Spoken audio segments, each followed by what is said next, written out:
going to start with blood pressure. Okay? So we'll start with what is blood pressure, what are the normal ranges, what you should know about it. We'll even mention how you measure it and what are the mistakes that take place when you measure blood pressure. And also we will talk a little bit about the regulation of blood pressure in this class. So when we talk about blood pressure, we are talking about the lateral pressure exerted on the walls of the vessel by a moving column of blood. Every word in this definition is very important. The lateral pressure.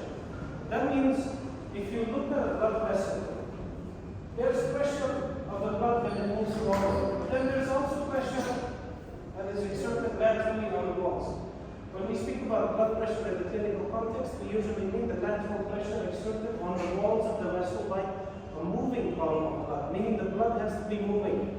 That means you have to be alive and your heart has to be pumping. That's why it is able to exert a lateral pressure on the walls of the vessel. Now, if we know, I'm sure we are all aware that many people suffer from high blood pressure, and it's a very dangerous condition, the hypertension. It's called the silent killer because most of the time abnormal blood pressure does not give you symptoms. You can have a very, very high blood pressure, almost double of the normal range, and still you would not know that you have hypertension. So this is where we, in community medicine, there's a term called the iceberg phenomenon. It means that when you look at an iceberg, a small tip of it is visible, but the biggest chunk of the iceberg is underwater. This also applies to hypertension. We only find a small number of cases in the population, but there are many undiagnosed people who don't even know they have hypertension, and even a big chunk of those people don't know what hypertension is. That is why we must talk about blood pressure and the ranges of normal pressure.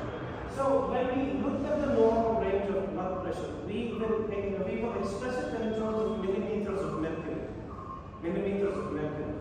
Why? That is the unit we'll be using here. And we use a machine called the sphygmomanometer.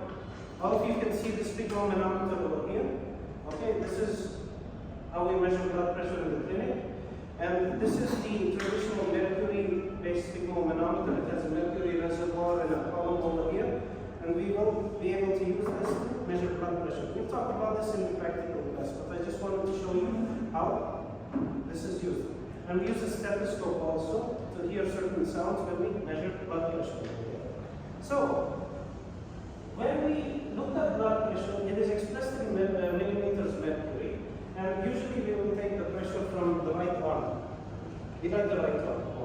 The blood vessels that come out of the heart, the right arm is much closer to the origin of the blood vessels from the heart, of the aorta. Now, when we look at our blood pressure, there are some parameters you should know. One is systolic blood pressure, another is diastolic blood pressure. Systolic blood pressure is the pressure in the blood vessels when the heart is in systole. Okay? When the heart is in systole.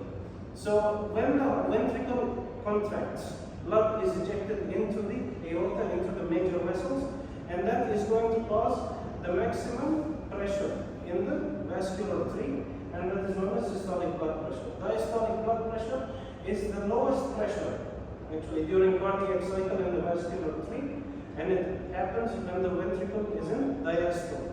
Okay, are we clear with this? Now I want you to remember some very important things. Systolic blood pressure is directly proportional to cardiac output. The more the cardiac output, the more is the systolic blood pressure. And what is cardiac output? Cardiac output is heart rate times stroke volume. So this gives you systolic blood pressure. That means if your heart beats faster when you are exercising or when you are scared, your systolic BP rises. Do we understand? And stroke volume is the amount of blood that is pumped with each heartbeat over there. So the blood that the fish gives you cardiac output. When we speak about diastolic blood pressure, I've activated it as a DBP, diastolic blood pressure. It is mostly determined by total peripheral resistance of blood, total peripheral resistance of your vascular tree. That means you have a chamber that is pumping blood into the blood vessels over there. How much pressure must it overcome to open the valve and eject the blood into this chamber? That is your diastolic BP itself. Okay? So that corresponds to total peripheral resistance. It is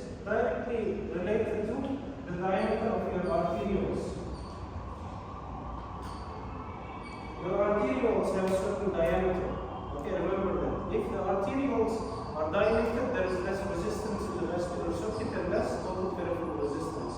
If the arterioles are constricted, there is more pressure on the heart, more left total peripheral resistance. And another thing that corresponds to PPR is viscosity of blood. Viscosity of blood. So viscosity of blood means how thick your blood is. Okay, how viscous it is. If your blood is more viscous, again there is more resistance and more diastolic blood pressure. Please remember that. So the diameter of vessels determines your diastolic blood pressure, most important. Systolic BP is determined by cardiac output. This is through heart rate and stroke volume. So if you increase the volume of blood in your body, like if you eat a lot of chips with a lot of salt, water will follow the salt and go into your vascular compartment. You have more volume. More volume causes more stroke volume. More stroke volume means more systolic blood pressure at the end. You understand? And diastolic blood pressure is related to arteriolar diameter. If your arterioles constrict, you have more diastolic BP. If your arterioles dilate, you have less diastolic BP. So for example, if you are in a hot climate, your blood vessels dilate, your peripheral resistance goes down. If you are in the cold, the opposite might happen. There are many other things that control systolic and diastolic blood pressure. Then we have other parameters. One is pulse pressure. Pulse pressure is the difference between systolic blood pressure and diastolic blood pressure. Okay? And usually that's around 40 millimeters mercury. Just remember this formula over there. So if we look at the pulse pressure, the difference between systolic and diastolic BP, it is around 40 millimeters mercury, and it is equal to the ratio of stroke volume to compliance of the arterial tree. Alright, just remember, ratio of stroke volume to compliance of the arterial tree. And one last thing we should talk about is mean arterial pressure, MAP. Mean arterial pressure is the average blood pressure throughout the cardiac cycle. Now, you will think that it is systolic plus diastolic divided by 2, but it is not. Why? Because if you remember from the cardiac cycle chapter, when we talk about mean arterial pressure, it is the average pressure from the cardiac cycle. You would normally think that it is the average of systolic and diastolic blood pressure, meaning SBP plus DBP divided by 2. But that is wrong. Please remember that, because from the cardiac cycle chapter, I'm sure you remember that your heart is 1/3 of the time in systole and 2/3 of the time in diastole. So it's not fair to give systole and diastole the same weightage when you are calculating mean arterial pressure. For that reason, it would be more accurate to say that mean arterial pressure is 1/3 of systolic blood pressure plus 2/3 of diastolic blood pressure. But this is not a commonly used formula.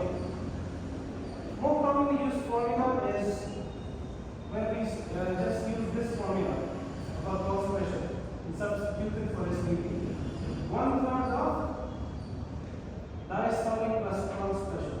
Diastolic blood pressure plus pulse pressure should give you a new formula. And if we do the mathematics, it will be 1/3 of pulse pressure plus diastolic blood pressure. This is a more commonly used formula, and I hope you write this in the exam. This is your mean arterial pressure. Okay, so when we speak about blood pressure, the ranges now, let's talk about the ranges. So the normal range for systolic BP, it starts from 90 millimeters mercury, and it goes up to just below 120 millimeters mercury. Your systolic BP is usually above 90, but below 120, it does not touch 120.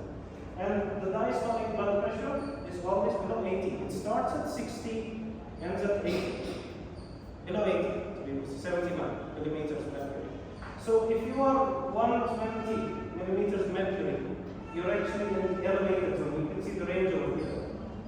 So you always want the blood pressure below 120 by 80, but if it is higher than 120 in the systolic side, you come in the category of elevated blood pressure. Now, the elevated blood pressure does not mean, okay, you are hypertensive. It is more like a warning. Your pressure is a little higher than normal, and I wish that you would make some changes in your life to control your blood pressure and prevent the development of hypertension later in life. Do you understand? Because remember, your blood pressure at this age is at this level. As time progresses, it will keep rising. Some of you have blood pressures with systolic BP at 90. you are less likely to develop hypertension compared to a person who has a blood pressure of 180 at this age only. Do you understand? So at mid age, your blood pressure tends to rise. And if you are in this range where the systolic BP is between 120 to 159 and the diastolic is still less than 80 millimeters of mercury, we usually start with lifestyle modifications in these patients over there. So we tell them, you don't need medication, but you can start with diet and exercise. Can any of you think of some ideas about diet which can help lower blood pressure? I think you are aware of some of these techniques. What would you do to the diet? What would you say?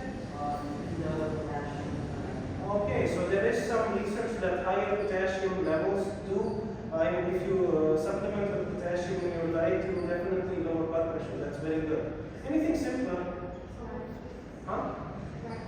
Okay, no, not everybody can afford trifles, but something else, something simpler. What makes your blood pressure rise? What can you cut from your diet? Salt. Go with simple first. Salt restriction. Reduce the salt. Water follows salt. You eat salt, salt goes in your blood. Salt goes in your blood, water follows. Dilate your vessels, blood pressure goes up.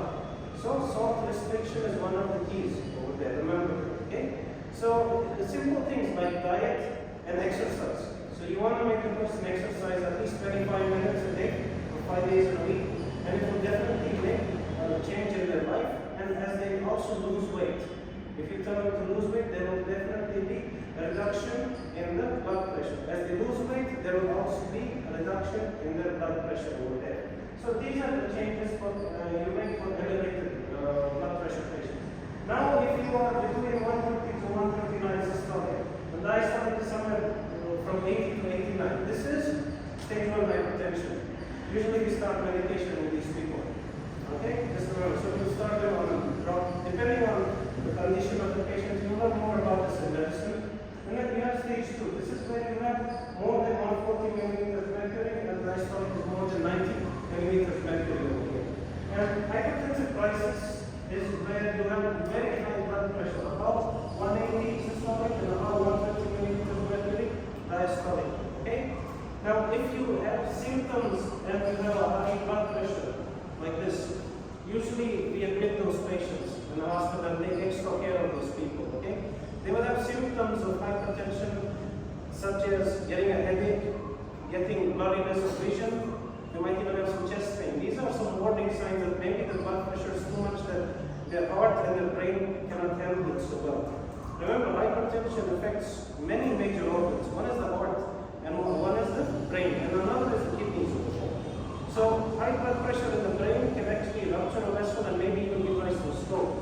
When you stress the heart for a long period of time, your heart has to keep pumping against this very high pressure gradient. So the heart undergoes a thickening process. We call it hypertrophy. It becomes thicker, and that can actually stress the heart, and it's more prone to going into heart failure one day.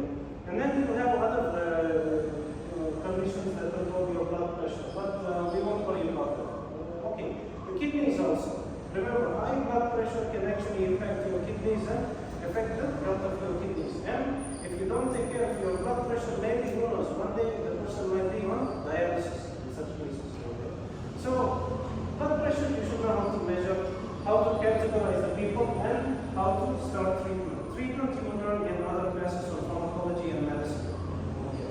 Now, how does the body regulate blood pressure? Let's go into that. That's another important one. How do you regulate blood pressure? So, blood pressure is regulated by some mechanisms which are short term, intermediate term, and long term. Short term mechanisms take seconds to regulate. Okay, seconds. What are these short term mechanisms? One is the baroreceptor reflex. Baroreceptor. So if you look at the name baro, pressure receptor, it senses pressure. You have some receptors that sense pressure. What are these baroreceptors? They are located in your aortic vessel and in the arch of the aorta.